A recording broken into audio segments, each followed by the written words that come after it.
When most people hear Japanese salaryman, they probably picture something clean and polished, someone who follows the rules, stays polite, and shows up to work with a good attitude, someone with a stable paycheck, a life that's running smoothly, someone who works every day, has a sense of purpose, and lives smartly from morning to night.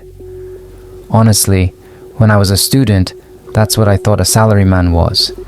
But now I'm a 23-year-old, first-year new graduate, working in Shibuya.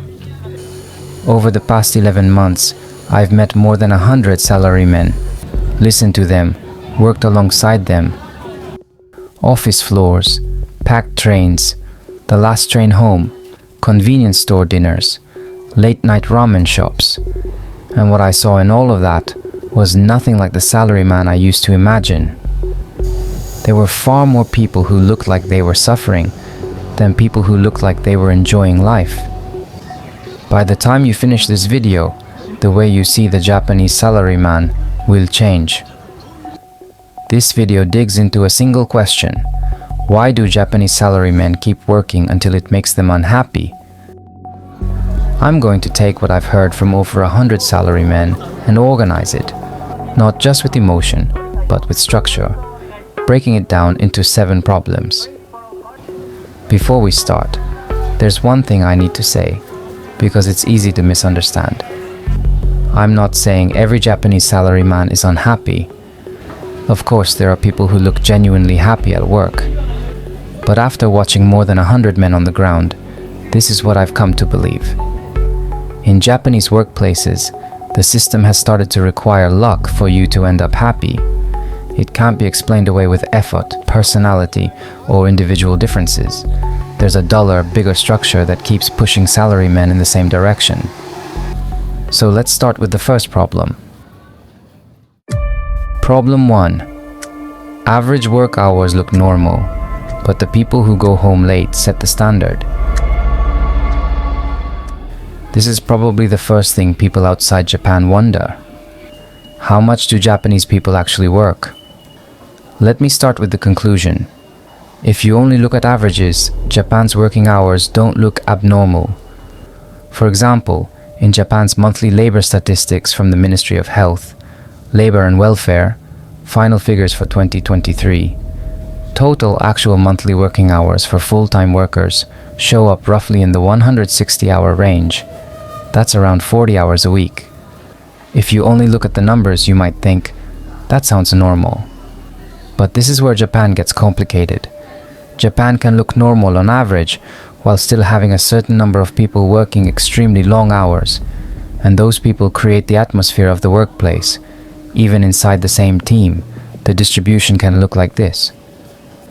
A small number of people come in at 9 and leave around 6. But a certain number of people treat 9 or 10 p.m. as normal. And then a few people treat the last train home, after midnight, as normal.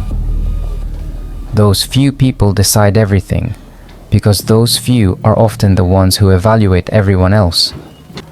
The boss stays, the manager doesn't leave, the director's desk light stays on late into the night.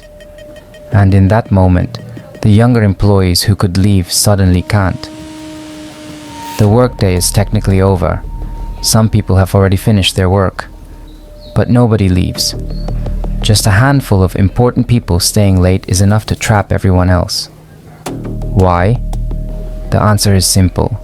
The people who stay late hold the power of evaluation. When someone stays late every day, the person who leaves on time stands out. And in Japanese workplaces, standing out can become a risk surprisingly fast. Here's a point that people outside Japan often misunderstand. In Japan, the reason there are so many people who work long hours isn't always because the work isn't done. When you mix in people who stay even after the work is finished, invisible overtime starts to pile up. So Japan ends up looking like this. Average working hours appear normal. But the people with long hours shape the air of the workplace. That air becomes the company's standard. The standard rises. And in the end, employees' time gets wasted. And the core of this problem is this. Long work hours aren't caused by workload alone. So what is the something other than workload? That leads to the second problem. Problem 2. Overtime increases not because of workload, but because there is no clear finish line. When people outside Japan hear overtime, they often imagine something like this. I stayed late because there was too much work. I stayed late because there was a deadline. Of course that happens too, but Japan's overtime isn't only that. The kind of overtime I see most often looks like this. You don't have to do it today, but doing it today feels safer. If you don't do it now, someone might call you slow tomorrow.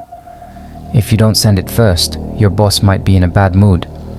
In other words, a lot of overtime in Japan is less about workload and more about processing anxiety, preparing for risks that might not even happen. That feeling is probably the hardest thing to fully translate to people overseas. Work is supposed to have a clear standard for when it's done. But in many Japanese companies, the definition of complete stays vague.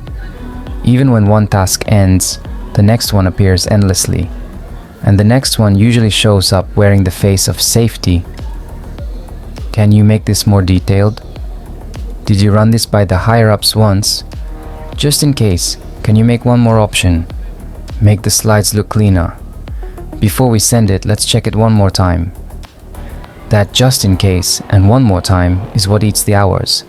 And what makes it worse is that everyone sincerely believes these are things you should do. No one can stop it. There's no one who stops it. What an organization actually needs here is someone who can say this. That's enough. Anything beyond this is cost. But in many Japanese organizations, instructions are vague and responsibility is vague too. No one gives a clear okay, so no one stops the waste, and the wasted time never stops. The important point here is that overtime isn't just work. It becomes something created by vagueness and anxiety. So what creates that vagueness and that anxiety? Orders, rules, punishment? No. That brings us to the third problem. Problem 3. Japanese workplaces move by air more than by orders. This is probably what surprises people outside Japan the most. Japanese workplaces aren't usually a world where bosses scream and command. If anything, it's the opposite. It's relatively quiet. It's not a world where the loudest voice wins. Why? Because people don't move by orders. They move by air. And when I say air, I mean this kind of state. No one has told you to do it, but everyone is already moving as if it's expected. And the moment you question that expectation, the way people look at you changes. Think about what happens after a meeting.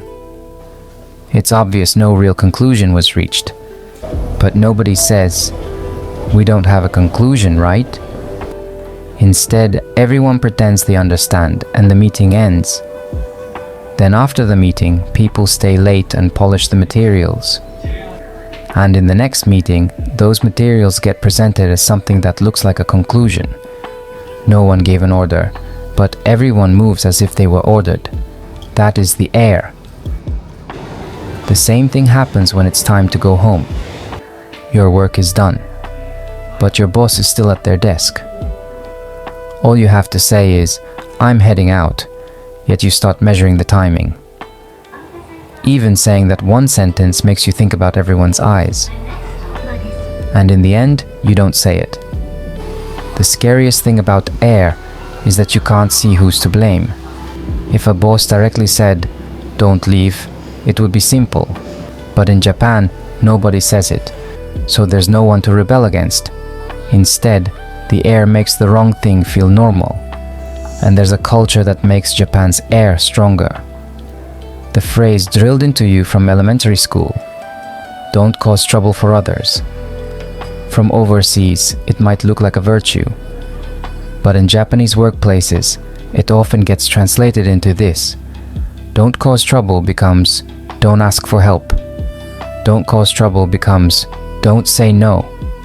Don't cause trouble becomes, don't take time off. Don't cause trouble becomes, don't say you're struggling. A modern version of the samurai is born. Even when work piles up, they stay quiet. Even when their body feels bad, they stay quiet. Even when their mind is close to breaking, they stay quiet. And the stronger the air in a workplace, the quieter the broken people are. Someone who's falling apart says, "I'm fine," reads the room, and keeps working. And that leads to the fourth problem.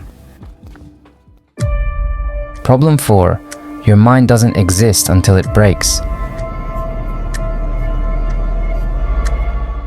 In Japan, there's an atmosphere where it's extremely hard to talk about mental health.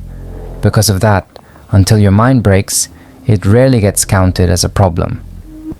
Physical injury is easy to understand. You bleed. A bone breaks. You go to the hospital.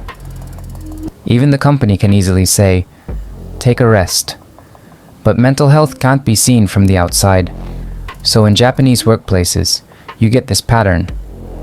The more exhausted someone looks, the more they say, "I'm fine." And that "I'm fine" gets accepted. Because it gets accepted, the person feels they have to keep making it acceptable. And they get worn down even more. I was the same. Even after sleeping, the fatigue didn't go away. In the morning, just getting on the train felt heavy. My breathing got shallow. My eyes were focused, but my head wasn't. And still, I went to work. As long as you can still show up, you get treated like there's no problem. And only when you cross the limit does it suddenly become a problem. A leave of absence, resignation, or someone who suddenly just stops coming. What I want people outside Japan to understand is this. Japanese workplaces often process burnout as personal weakness. Young people today are mentally weak. No grit. They're just spoiled. It gets dismissed with words like that, but after watching more than 100 people, I believe the opposite. Japanese salarymen aren't weak. The structure is built so you can't stop until you break. And then, after you break, what happens? In many cases, people around you say things like this. "He just disappeared all of a sudden, right? Yeah, haven't seen him lately." And then it ends there. How many years, months, or days that person endured, how they survived day to day, rarely becomes a topic. Out of the 100 people I met, it felt like about 1 in 5 had either already collapsed mentally or had been pushed to the point of considering leave or quitting. So why do people keep working until they get sick? Why can't recovery catch up? Japan is supposed to have paid leave and medical leave. And that leads to the fifth problem. Problem 5. Days off exist, but you can't use them.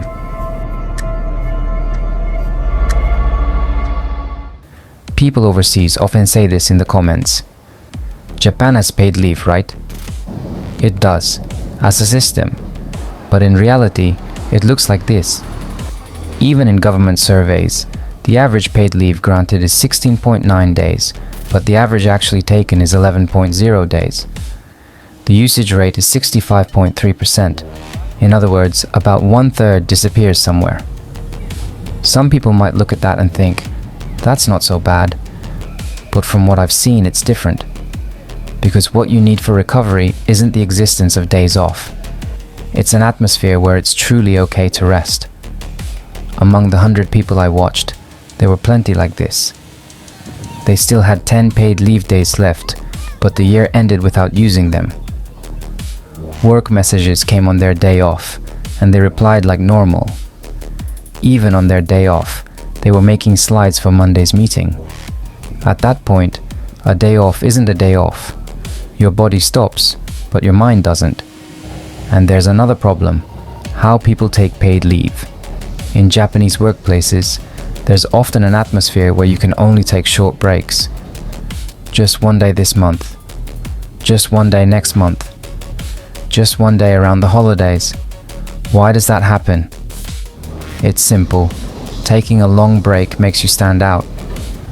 The more you properly rest, the more explanation you're expected to provide. And Japan has a lot of teamwork-based work. It doesn't end with one person.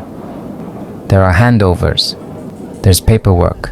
So before you take time off, you get more tasks. And that creates a strange situation. People work overtime in order to take paid leave. Vacation prep overtime. And then when you come back, another kind of hell is waiting. Messages pile up while you were gone. Tasks come back to you. And an unspoken pressure appears. You rested so you can push harder now, right? So somewhere in your mind you start thinking this. Maybe it's easier not to rest. That's one reason Japanese salarymen are more likely to carry mental strain. It's not that there are 0 days off. The problem is that days off don't easily turn into recovery. And when recovery falls behind, it turns into this. Fatigue builds up. Judgment gets worse. Mistakes increase. Overtime increases even more. And then you can't rest again.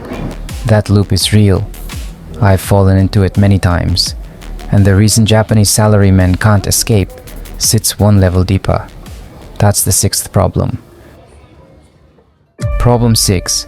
Low wages steal your options for how to work.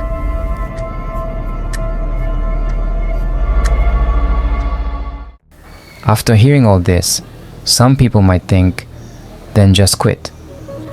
But for many young salarymen in Japan, it's not even about quitting yet. They can't choose to quit in the first place. The reason is simple. When your pay is low, your options disappear. Let me put Japan's income reality down in numbers. In the National Tax Agency's survey, average salary by age looks like this. There's something people overseas often miss here.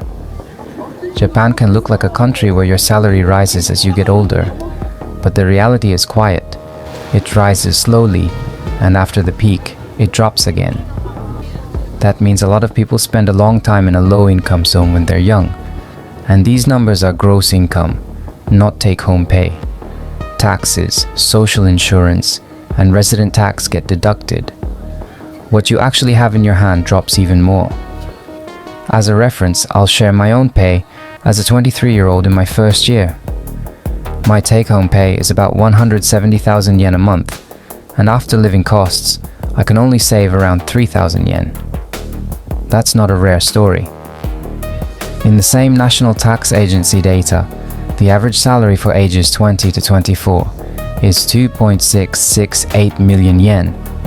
Even if you assume bonuses and divide it out, you can see it's not a level that makes life easy for most young workers. Now this is the main point. When you don't have money, how do your options disappear? First, you can't refuse overtime. It's not only your evaluation will drop.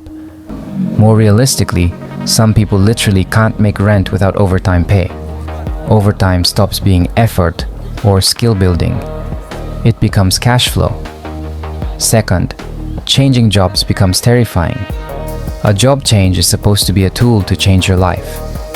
But without savings, a job change becomes a gamble, not a challenge. You can't cover the months before your next job with savings. If it goes wrong, you can't pay living costs, so you can't take the risk. Third, even taking leave becomes scary. Your mind is strained, your body is at the limit, and still you think, if I stop once, maybe I won't be able to come back. Leave starts to feel like something that reduces your options even more. Fourth, you can't improve your life. More sleep, exercise, real meals, studying to build skills. All of that requires time and money. But when you have neither, each day ends with nothing but recover enough to survive today. When recovery slows down, work slows down, overtime increases again, and you lose the ability to think about the future. Here, I also want to touch on Japan's recent economic situation. In 2024's spring wage negotiations, wage increases were reported as unusually high, the highest in 33 years. But that also means wages had stayed difficult to raise for a very long time. And even when nominal wages rise, prices rise even more, so real surplus doesn't grow. So Japanese salarymen are more likely to get stuck in a state where they have to keep working. The moment you think, I want to change how I work, the design of life can collapse. Problems 1 through 5 were about air, overtime, mental health, and how rest fails to turn into recovery. What turns all of that into a final blow is problem 6. Without money, you can't build an escape route. Without an escape route, you can only obey the air. And slowly, you break. And when that state lasts long enough, people start losing the ability to face the outside world. That's the 7th and final problem. Problem 7. You don't fight the world, you fight the inside of the company.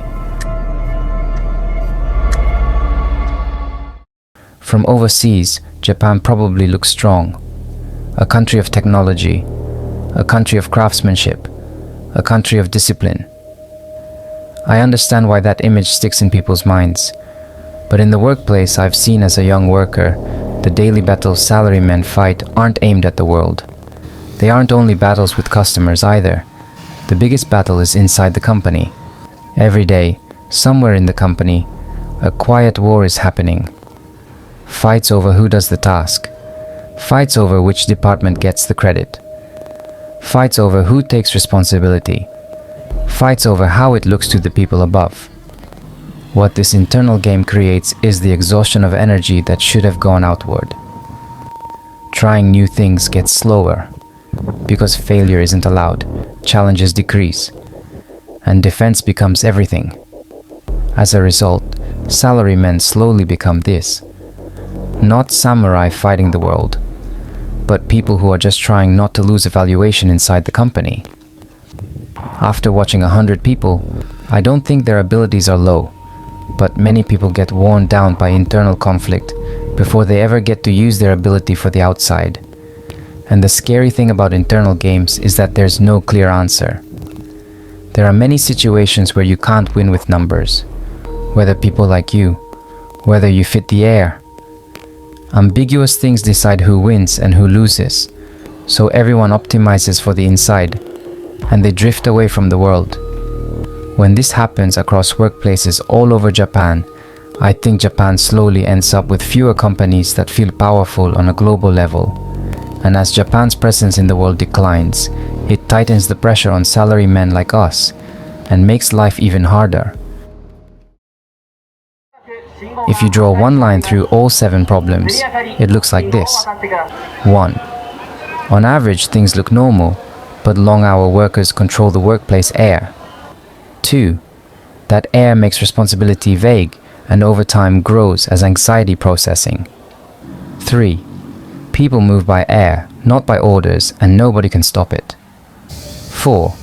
As a result, mental health isn't treated as a problem until it breaks. 5. Rest doesn't turn into recovery, and fatigue keeps accumulating. 6. Low wages erase escape routes, and people can't move. 7. People optimize for internal games, lose outward strength, and their options shrink even more. In other words, Japanese workplaces have structurally completed a 3-piece set. You can't stop even if you want to. You can't recover. You can't escape. Now I want to talk about what I want to do from here. So far, I've talked about the 7 problems that, in my view, keep crushing Japanese salarymen, after watching 100 of them. So as a 23-year-old first-year salaryman living inside this system, how do I want to live from now on? That's what I want to say. I'll be honest. I don't have a perfect answer, not even 1 millimeter. I don't have the courage, the money, or the skills to leave Japan right now. I still don't fully know what I love or what I should do. But even so, there's one thing I've decided clearly. I will not choose a life where I change nothing and slowly break. I don't want to become another Japanese salaryman who quietly, gradually falls apart. So at the end of this video, I'm going to leave 3 principles, my current way of living.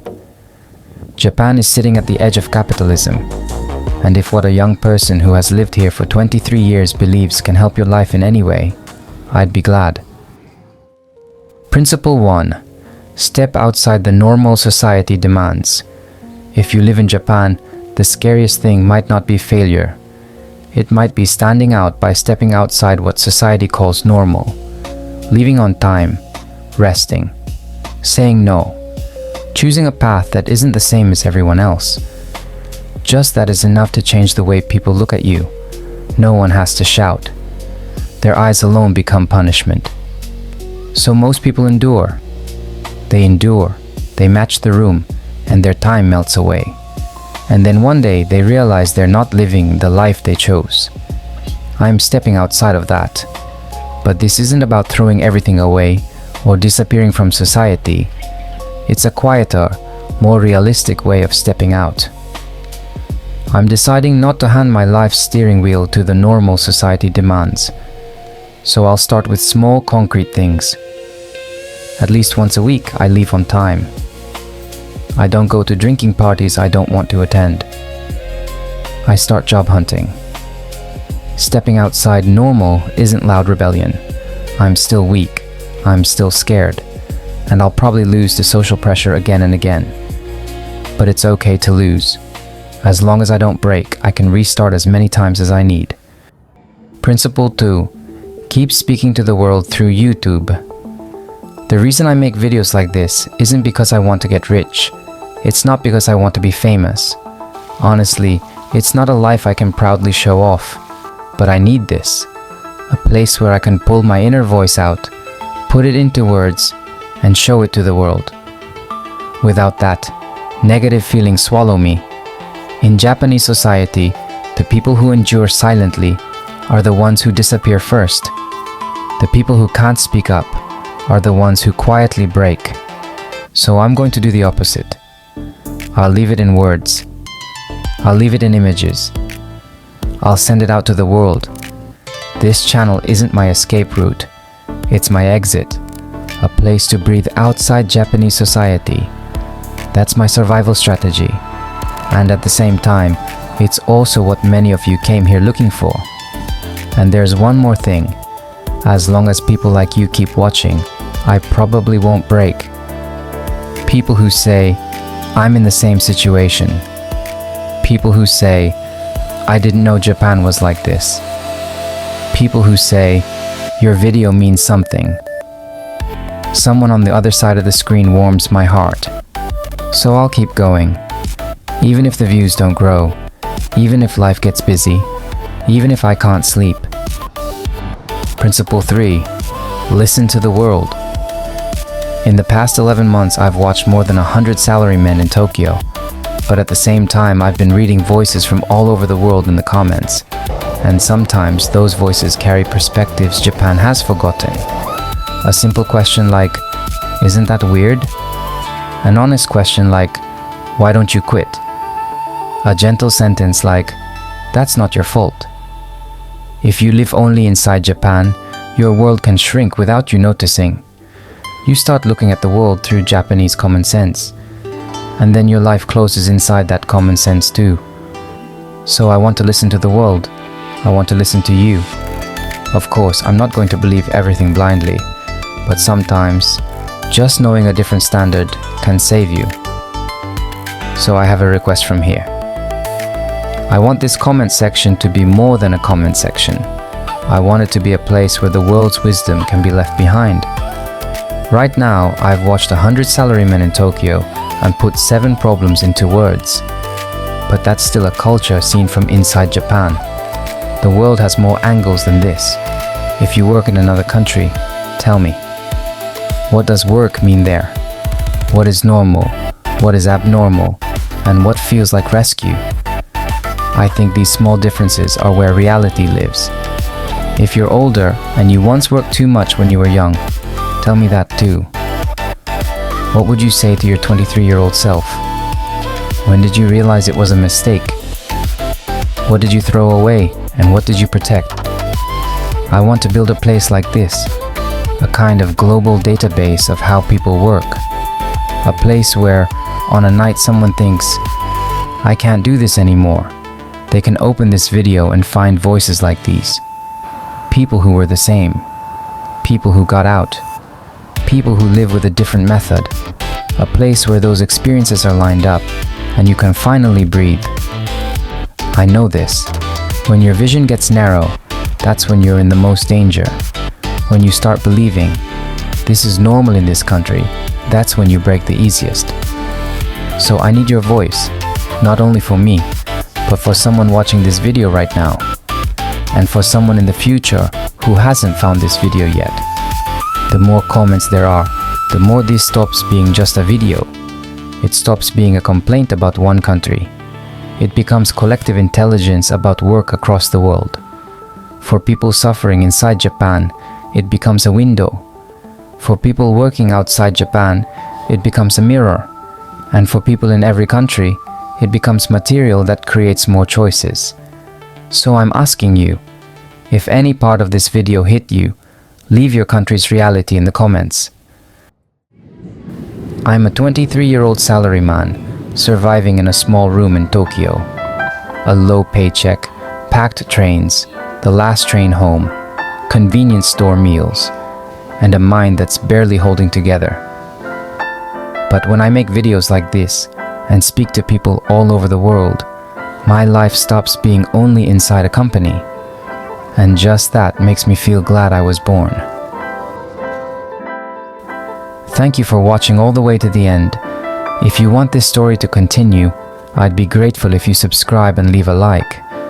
And if you want to support me further, check the links in the description. And from a 23-year-old salaryman, one last line. Thank you for being born and for staying alive. Because of you, I can feel happiness. I'll see you again in the next video.